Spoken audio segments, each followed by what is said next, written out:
Bonjour et bienvenue sur DigiSchool, je suis Claire Besset, responsable pédagogique et je vous propose aujourd'hui en quelques minutes une présentation du tableau numérique interactif. Alors un tableau numérique interactif, qu'est-ce que c'est? En fait c'est un dispositif composé de 3 éléments. Dans un premier temps vous avez un tableau qui ressemble à un tableau blanc que vous pouvez trouver dans une salle de cours. Vous avez également un vidéoprojecteur qui va permettre de projeter l'image sur la surface. Et dans un troisième temps, vous avez un ordinateur qui est relié à ces deux dispositifs. Je vous propose tout de suite une présentation des fonctionnalités de base du tableau numérique à l'aide d'un cours de biologie. Donc, je vais ouvrir tout de suite ma présentation. C'est un format qui ressemble au format PowerPoint. C'est pour ça que je vous encourage à rédiger vos cours vidéo sur ce format-là, qui nous permettra de les adapter facilement au format notebook.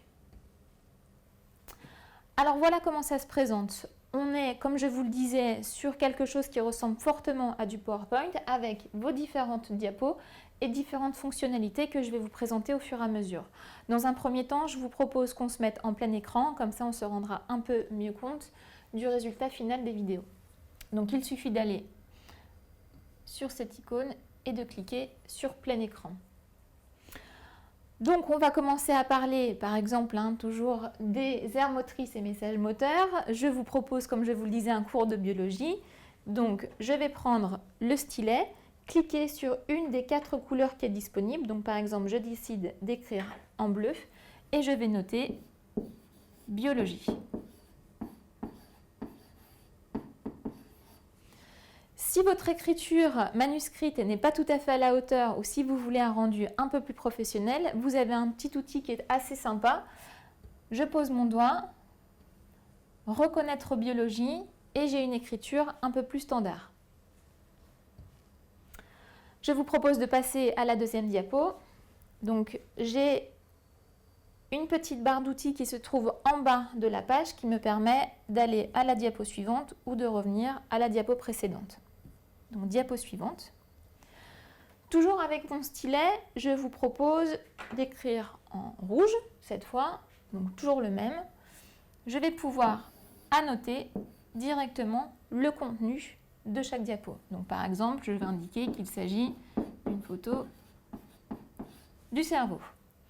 L'avantage, c'est que tout ce qui est inscrit sur le tableau va pouvoir être réutilisé et modulé. Par exemple, je saisis avec mon doigt cerveau, hop, et je viens le mettre ici. Donc de la même manière, je peux reprendre ma flèche, la remettre ici.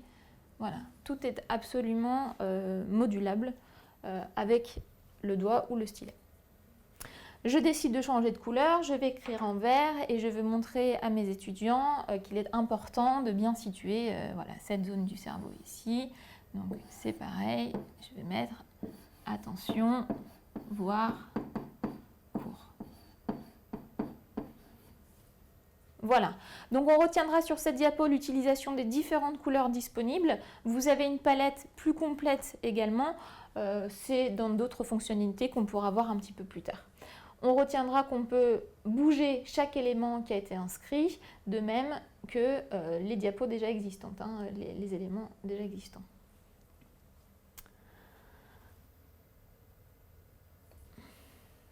Alors, sur cette image ici, sur cette diapo, je vous propose de reprendre un petit peu les éléments dont on a déjà parlé. Par exemple, ici, je vais venir saisir ce qui a déjà été écrit pour le coller à mon schéma. Donc, par exemple, l'aire motrice, je vais la mettre ici. C'est bien entendu un exemple, étant donné que je ne suis pas du tout compétente en biologie, comme vous l'aurez certainement remarqué. Le motoneurone, là. Et la décussation juste là. Je peux encore une fois utiliser les couleurs, donc je décide d'entourer en bleu, je décide de souligner en rouge ou bien par exemple d'indiquer cette zone-là en vert. C'est tout à fait possible. Ce qui est intéressant également, c'est que tous les éléments que vous aurez inscrits sur une diapo donnée vont pouvoir être réutilisés dans la diapo suivante ou la précédente d'ailleurs. Par exemple, si je fais un petit transfert de matière, je vais inscrire une équation sur le tableau, y égale ax plus b, mais je me rends compte qu'elle serait plus appropriée sur la slide suivante. Très simple, je vais venir sélectionner, copier cette équation et je vais de la même manière la coller sur le tableau. Voilà. Donc vous pouvez copier, coller, cloner, couper exactement les mêmes fonctionnalités que sur un PowerPoint, tous les éléments de vos diapos.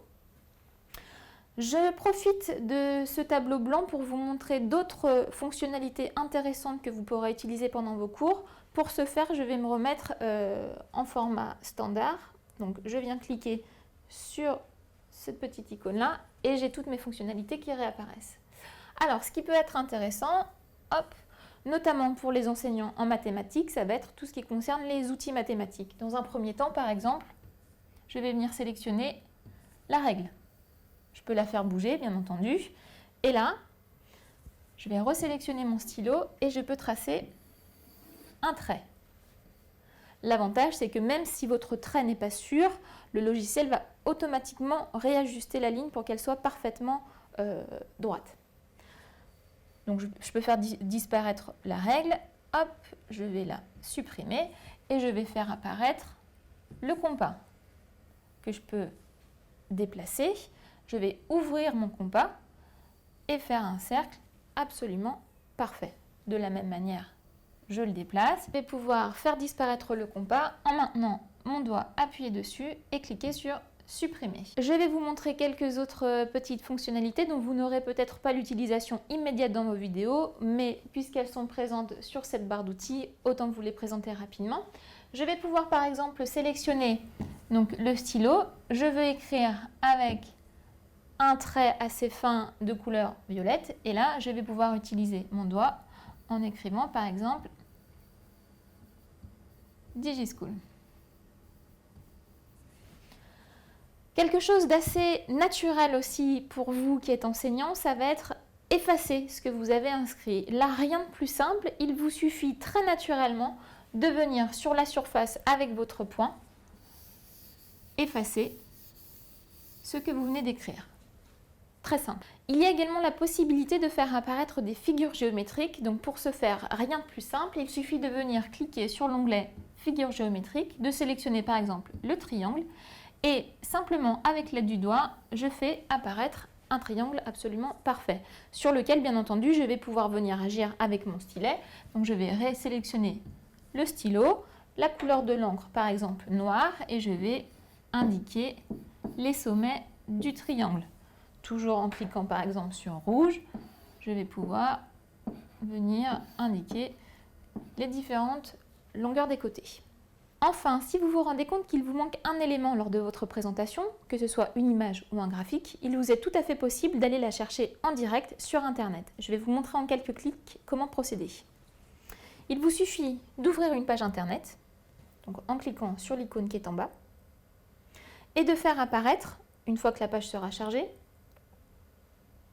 votre clavier. Donc vous avez une touche raccourcie sur la console en bas, clavier.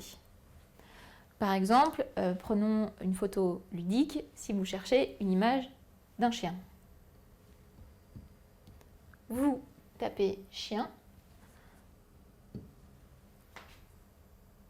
Vous pouvez faire disparaître votre clavier en venant cliquer sur la croix, ouvrir une image,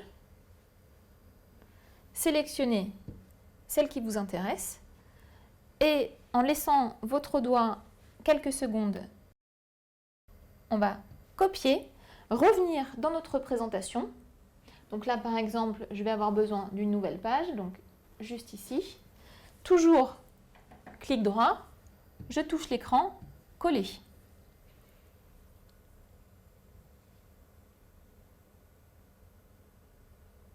Donc votre image trouvée sur Internet va directement se greffer à votre présentation. Vous pouvez ensuite interagir de la même manière avec cette image que les éléments précédents. Donc vous pouvez par exemple venir la sélectionner, la faire bouger. Vous avez également la possibilité de la réduire, donc avec deux doigts comme sur une tablette tactile, ou à l'inverse de l'agrandir. Et encore une fois, je vais pouvoir utiliser mon stylet pour lui faire dire, par exemple, bienvenue sur DigiSchool.